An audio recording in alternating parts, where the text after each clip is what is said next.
You may not need your entire toolbox of cooking skills this season, so let's talk about the cooking methods that you will need for holiday cooking this year.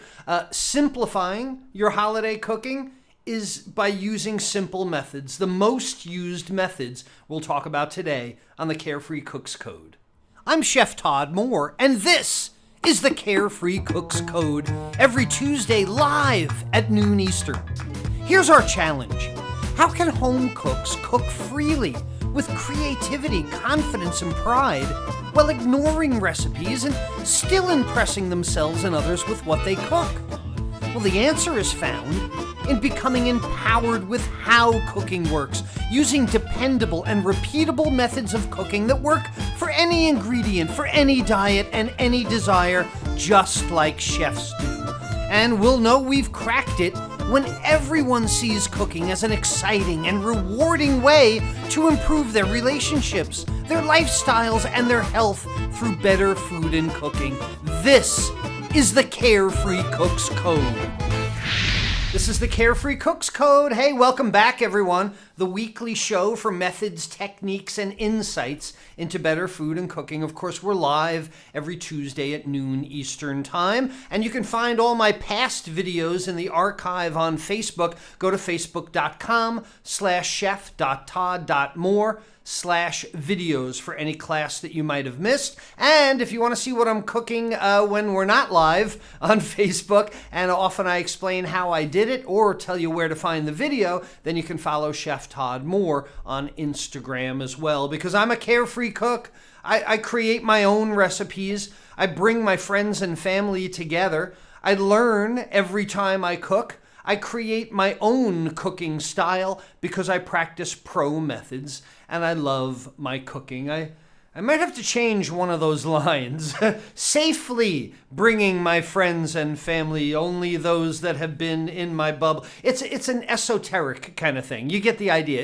It's meant to be inclusionary nonetheless. We have to examine everything in these days, right? I hope you're staying well, everyone. I hope you're being safe. I hope you're being smart about the holidays, and a lot of things are going to change for you this year. The amount of food that you cook, the type of food that you cook, most certainly the size of your get-togethers. You should not have people coming from multiple states and multiple groups of other people to then spread with other people. So let's find ways to be safe, and let's find ways to make this simpler, because as a carefree cook, if you're one of us, you have 13 cooking methods at your disposal. You could pick from any of these 13 methods that we teach in web cooking classes and come up with a great holiday meal. Of course, then there's a bunch of other procedures and techniques, making compound butters or white sauces or marinating or macerating or any of these other skills. They're not as much methods as they are techniques or skills. But if you start thinking about all those things as well, it gets scary, right? It gets really intimidating thinking about the pressure of making this holiday meal, even if it's only for a few people this year. But I want to be here to help you simplify this. I want you to be able to choose only the cooking methods that you're going to need, not the whole world of cooking, because the whole world of cooking gets really scary. And if you watch the whole world of cooking on television, it gets even scarier. That they're there to show you how intimidating and scary it is. So, of course, you watch more of their TV shows. Nonetheless, I'm the other way around. I want to make it fun, simple, and easy for you this year. But first, we've got the What Am I for you today. There it is. I got the What Am I for you today. This is, look at that. Isn't that pretty?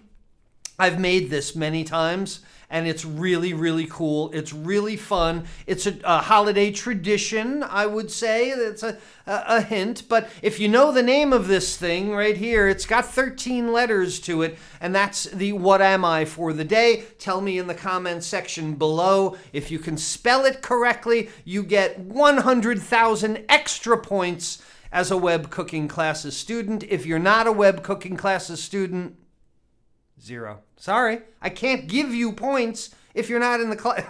Of course, I'm only kidding. All right, look, we've got a lot of cooking ahead of us, so I should stop messing around.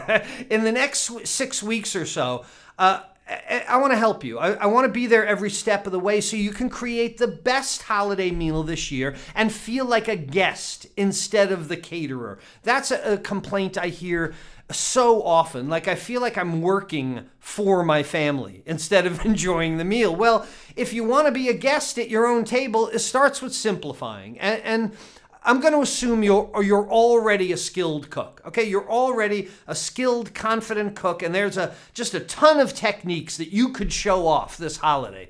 But why? Why make it so complicated? What you really want to do is get out ye ancient book of cooking methods.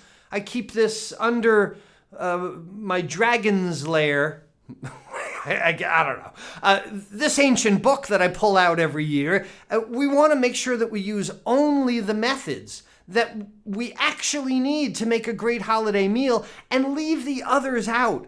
Leave the others that are in our repertoire to be used at another time. Let's choose only the most used methods at the holidays and make your cooking simpler, make it easy. All right, so you might want to take some notes today, take some screenshots, or of course, you can always go back to facebook.com/chef.todd.moore/videos and watch this a little bit later. But we're going to start building your cooking methods list right away. I want to give you just a few seconds to get ready, all right? So, got your pen and paper? Good? Got your fingers ready for screenshot or whatever? I don't know the finger combination. All right, so let's start with ye ancient book of cooking methods that I had to blow the dust off, to get it out from the ye ancient place it hides in. Oh, for goodness sake! All right, it's a bit. Stick with me. It's a bit. All right. Let's start with the early prep stages of the meal. Okay, the methods that you're going to need to par, cook, and blanch food. I know this is the third time that I've talked about this in just the last 2 weeks, but it's powerful for home cooks. I know we just talked about it in the culinary vocabulary lesson we did. If you didn't see last week's Cooking Words Matter in the Carefree Cooks Code, you should go back and watch that right after we're done today, because the words do matter. So let me remind you first that blanching is partially cooking something in a hot liquid for a future preparation. It's a great idea in prepping your holiday meal because it saves you a ton of time and worry, because you know that these items are already cooked. They're exactly the way you want them, and really all they need to do is be preheated. So the first holiday cooking method that we should examine in ye old book of holiday cooking methods is steaming. This is the method that is disrespected all year long. Nobody steams anything in the summer. Think about this. Out on your barbecue grill, right? Nobody steams much. Maybe there's a crab boil kind of thing. But steaming is one of the best ways at the holidays to save yourself time and stress on the dinner day. It's a moist heat, indirect cooking method. And it's one of the healthiest ways to cook because it never calls for any added fats. Steaming is great for someone who likes to walk away from their cooking. Is that you? Do you walk away from your cooking? That's a no-no, by the way. You should never walk away from your cooking. But steaming kind of allows you to do this because you can never burn something when you're steaming it. I mean, other than the pot, I guess, if you boil your pot out, and I guess we've all done that. Boiling a pot dry, it's terrible. Nonetheless, the best items for steaming are proteins that are going to be used in another preparation and vegetables. And let me explain this. So, you might want to steam all your chicken for a chicken salad. Steam it ahead of time. You're going to make chicken salad, let's say for lunch the next day, or I don't know. Put it in the refrigerator. That's prepped. Something I show you in my holiday cooking success course is the mini chicken Wellington hors d'oeuvres that I make. It's a piece of chicken, a sautéed mushroom and sherry duxelle wrapped in puff pastry and baked. Well, it makes a lot of sense since the puff pastry wrapped around the chicken and the mushrooms is going to be roasted in the oven. Steaming it gives the chicken as much moisture as possible, and it's one of the keys to this dish. If you roast the chicken and dry it out, and then wrap it in puff pastry and put it in the oven and roast it and dry it out, you've got a different result. So that's why the chicken is steamed rather than grilled or sautéed. And this is a great example of matching the item. If you're going to make holiday burritos, I don't know, keeping moisture in the chicken is better than taking moisture out of the chicken if you're then going to roast the item again. You get the idea? So I recommend blanching and par cooking as much as you can because it comes down to just assembly on the stressful day, and blanching as many of your vegetables as possible. Let's say you're making a string bean casserole. Don't wait to the day, to take up another spot on your stove and cook those string beans or steam the string beans. Have them steamed ahead of time. Then they're a quick reheat once you just cover them in hot sauce and put them in a pan. It's so much easier. We did this recently also. If you're making mashed potatoes, you can definitely steam cut up raw potatoes and either chill them later to be reheated or mash them there and do something with them later. But the greatest amount of time is in cooking the potato. Par cooking does this. Okay, so let's talk about the steaming method. It goes like this. Simmering, not boiling, liquid in a pan with the food suspended above the heat source. This is important. As soon as your liquid comes to a violent boil, creeps up the side of the pan and submerges your item, you're no longer steaming. You are now poaching or simmering or, heaven forbid, boiling. It's a very important aspect of steaming. There should be no direct contact with the liquid. And the best way to do this is with a steamer basket or using a strainer that fits across the opening of a large saute pan or a stock pot, and then a lid on top to catch the steam. Steaming is in a closed environment. You can't steam something and think the steam just rushes past it as it comes to the atmosphere. You have to create a convection, a cyclic heating of the steam. And that means that your steaming vessel should always have a lid on it to catch the steam. It condenses and cools back down, turns back into steam. This is the idea. And this is where the convection comes in. It's the convection that cooks your food. It's important. So when you have vegetables that you're par cooking with steam, how do you tell when they're done? We don't do it by time, okay? You taste it. You take one out and taste it. It's the best way to do it, but there's a safety issue here too that I've identified in the live cooking segments.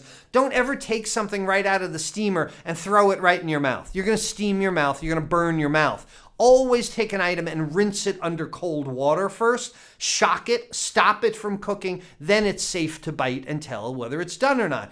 Most vegetables, they don't stiffen and shrink like proteins do. They don't render fats like proteins do. They don't absorb liquids and swell like starches do.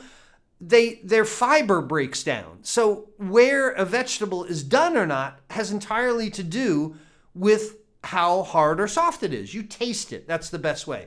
All right, so the next holiday cooking method that you're going to be used is also a moist convective method, but it's when the item comes in direct contact with the liquid, and it's poaching and simmering. They are also great for blanching items for later cooking, but there's an important difference between poaching and simmering. And remember, boiling is not a cooking method. Boiling is too high a temperature. The liquid is too violent. It's just a bad environment for food.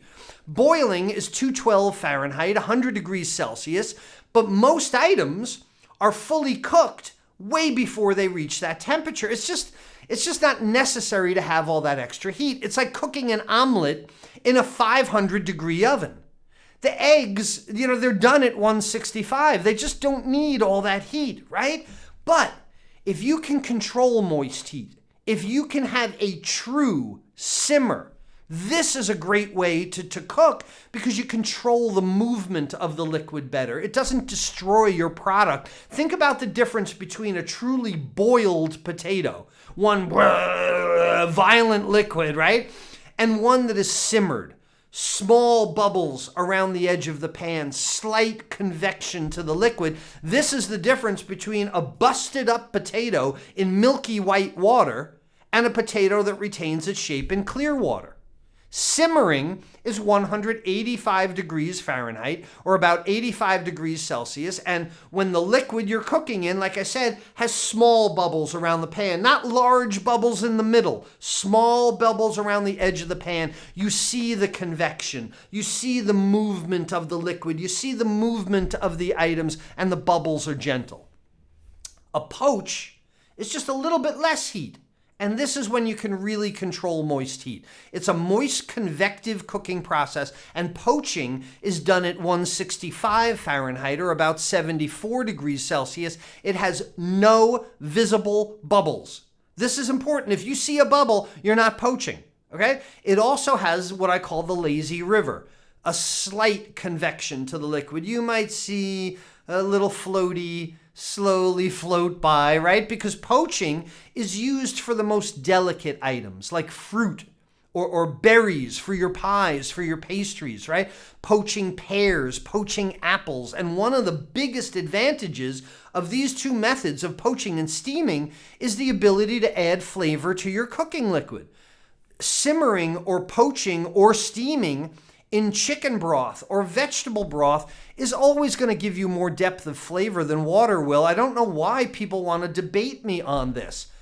Drink water and tell me how much flavor it has, and then drink chicken broth. It's simple. Remember, nothing has less flavor than water. It was a trick I used to do on my culinary students. I'd put it on a quiz. What has less flavor than water? And the answer is always nothing. So the method for for both simmering and poaching is to bring your liquid to a boil first. I know I said no boiling, but if you bring your liquid to a boil, large, violent bubbles, rolling liquid, and then you put your item in it, it's going to immediately drop that temperature. It's the best way to find a simmer is to start with a boil, because if you start with a simmer, throw your food in the pan, then you're going to be going, oh my goodness, there's no bubbles, and then you're going to crank the heat up, and then it's going to come to a boil with your food in the pan, and then you're going to turn the heat down, and you've got this roller coaster of heat that ruins your food. Start at a boil, add the cold food, it lowers the temperature, and then you lower the temperature, okay? You control the heat as it starts to rebuild in the pan. You'll get yourself to a perfect simmer or poach. So these are great methods for blanching your food. A good way to quickly reheat them as well, wrapping something tightly in a Ziploc bag in a small poach. Those are things we can talk about another time. But the holiday cooking method you're probably going to use most is roasting. Now, roasting is a dry convective cooking method versus a moist convective cooking method like the ones we just talked about. A dry convective cooking method that you accomplish simply by enclosing your food in a metal box that's filled with hot air. The metal box heats the air, and then the air cooks your food. It's an indirect cooking method. And because it's a dry cooking method, you can expect a lot of evaporation of moisture. That's what it's meant to do. Dry stuff out. Things dry out in the oven. But protecting that moisture is really one of the biggest challenges for the home cook. It's one of the biggest challenges for Thanksgiving time because everything seems to go in the oven together, right? Every casserole, everything goes in this drying out machine is what it is. Nobody likes dry turkey. Nobody likes over-baked potatoes, right? So roasting is for your whole poultry. Roasting is for that large cut of beef or lamb, as well as cooking off your casseroles, browning up the parsnips and carrots, things like that. And the procedure for roasting is really quite simple, but it's not something that's that easy if you do it right. People think you just put something in the oven. Time and temperature, right? At what temperature for how long? Oh my God, I can't take that anymore. It's like, how do I get to Cincinnati? Drive for 4 hours at 20 miles. It leaves out so much, but I'm not going there today, okay? Because you're just basically putting something in the oven and waiting for it to be done. The problem with home cooks is there's no stirring. Oh my goodness. There's no turning it over. There's no just playing with it, poking it, gashing it. Home cooks love to mess with the food. And there should be no basting. I talked about this last week. That syringy thing that squirts fat on your turkey, throw that away. It's useless. Because once something is in the oven to roast, you should not open the oven door. If you open the oven door, you let all the heat out, and then the heat has to rebuild, and you have that roller coaster effect. Look through the window. Get a new bulb for your oven light. But there's a lot more to roasting than just closing the oven door and walking away. You have to first be aware as web cooking classes students are in lesson number 1, that your oven is lying to you. There's no doubt about it. What the oven dial says is not the temperature in the oven at all times. It cycles up and down. So roasting things by time and temperature is the absolute worst way to cook. How long, at what temperature, is never precise enough because of all the variables that go into cooking with an oven that is always lying to you.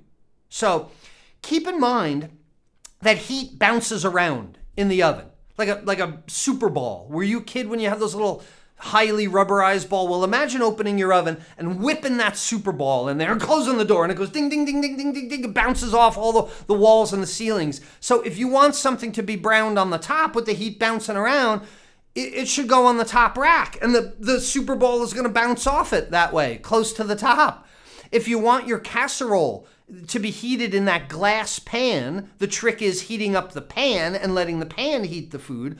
I won't go into the heat conduction factors of glass today, but we can have another lesson on that. Your glass pan should go on the bottom rack, closest to the bottom heat. Let the heat heat up the glass. So where you cook in your oven can make a big difference.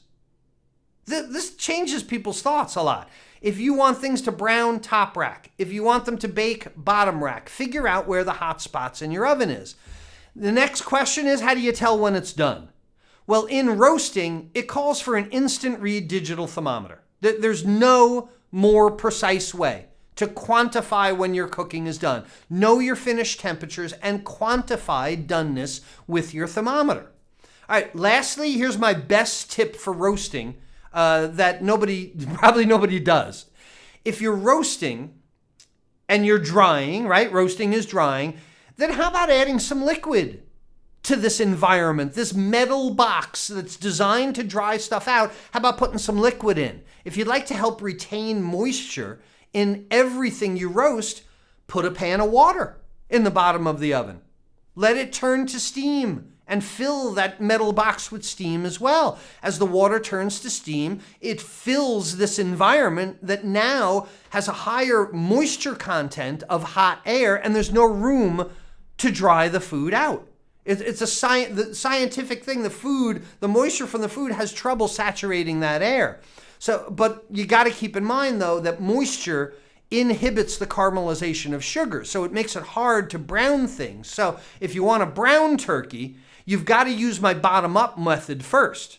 The bottom-up method is highest temperature first, browning, dropping the temperature, and then climbing back up. Then you add the liquid to the oven. Brown first, liquid, roast. Okay, so now roasting again is different than baking because your goals are entirely different. This is why we did the vocabulary last week. In baking, you're still using dry convective heat, just like roasting, but your turkey isn't going to leaven, right? It doesn't puff up like a biscuit. Caramelizing sugars on the outside of a beef roast calls for higher temperatures than getting a brown crust on your dinner rolls. You get the idea? So I'll use my bottom-up cooking method for my turkey. I'll start it at 500 degrees Fahrenheit, but I'd never bake anything at that temperature because a baked good has got a brown and set, protein structure set, before it leavens. Brown leavens and then protein structure set. That's why if you do it at 500 degrees, you'll get a hard black hockey puck instead of a blueberry muffin, because the evaporation of moisture, no leavening, setting of the proteins, it's a hockey puck. But your roast is going to be brown and moist at that high temperature where like your bread is going to be burnt. So baking also calls for precise placement in the oven because we've all had that pan of cookies, right, that were on the bottom rack and they burned on the bottom. Well, if your oven is filled with cookies and pastries and pies, you need the top rack and you need the bottom rack. Here's one of my best holiday baking tips for you. It's called double panning.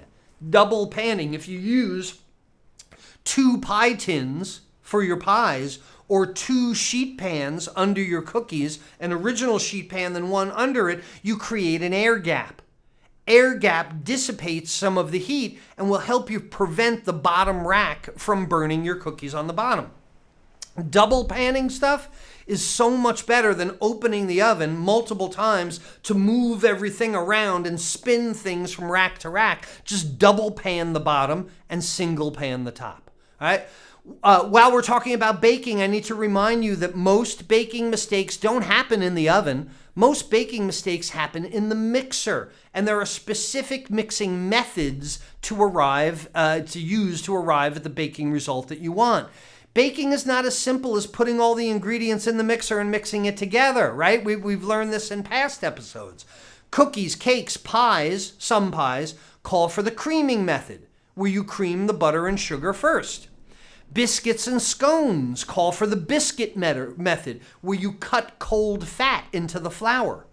Muffins, quick breads, brownies, they use the muffin method, where melted butter usually, is mixed into the other ingredients. These are three distinctly different methods, but people just mix stuff together. So each of these three methods is going to give you a different result, even if you use the exact same ingredients with each. It's the way to make a cakey brownie versus a fudgy brownie. And web cooking classes students know that the mixing methods, once again, are way more important than the baking temperature or how long you bake something. All right.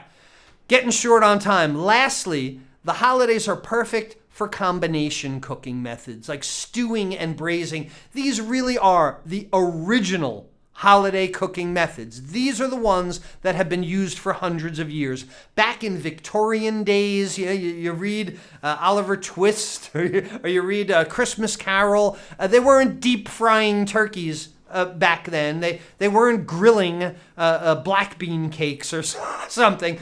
They were simmering tough cuts of meat in a large pot. They were roasting roasts over a spit. They were cooking things in moisture to tenderize them, to cook them over a long period of time and have the broth as well. So stewing and braising really give you the opportunity to turn tougher cuts of meat into something really tender and flavorful. Braising is when we take that leg of lamb, right? The top round roast, the lamb ossobuco, the beef shank, these tougher cuts of meat, and we get them to burst with these vibrant flavors of herbs and broth that go into it as well over a long, low, and slow period. So quickly, here's the procedure for combination cooking methods. First, you usually brown the item to render fats in the pan. There's this myth that somehow browning seals in moisture. It's just not true. We'll go through that another day.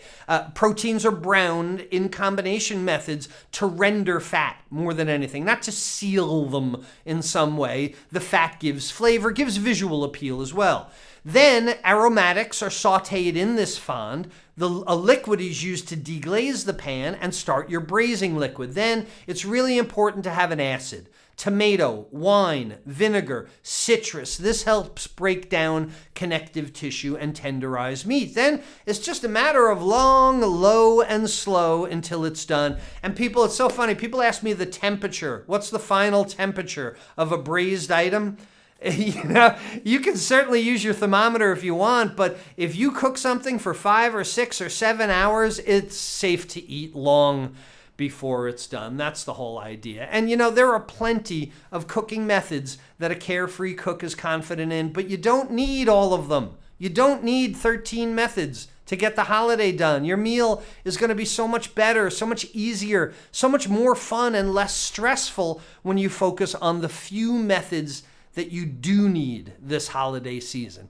I get so excited about the holiday season because me and you and I, we are going to have some of the best meals ever together this year. I've got so much more to come, so much more I want to tell you about. It's an especially difficult year for so many people, and I'm dedicated to being with you. I'm dedicated to helping you through this. All right, so let's get back to the what am I here today. I would love to know. I'm going to look back on the comments and see how many people. This is one of the coolest holiday treats you can make. It is very classical. It is very French, and it is called croquembouche. Croquembouche, or crunch the mouth If you're trying to translate literally, it's pâte à choux puff pastry, which I teach in web cooking classes, filled with pastry cream. So they're cream puffs that are then glued together with caramelized sugar in this tree shape. And if you're really skilled, you can make the sugar tinsel, which I've made before. You dip a spoon in caramelized sugar and you wave it across parchment paper and it makes this hair thin tinsel. It's really, really cool. Look, if you know someone who could use a refresher on the best methods of cooking for the holidays, please like, love, share this video so they can benefit from it as well. And if you're serious about wanting to create the best holiday meal ever, with precision, with confidence, without stressing out over the holiday dinner, without feeling like the caterer instead of a family member, well, you should register now for my free online web class that shows you exactly how to plan, cook, bake, coordinate, and use the leftovers effectively. If you go to webcookingclasses.com/success for my holiday cooking success course, it's here just in time for the holidays, and it's going to stay through the holidays until we get your holiday cooking exactly the way we want. So until next Tuesday, everyone, where we take even more steps toward cracking the Carefree Cook's Code, this is Chef Todd Moore reminding you that there's a method to your holiday cooking success. Bye, everyone.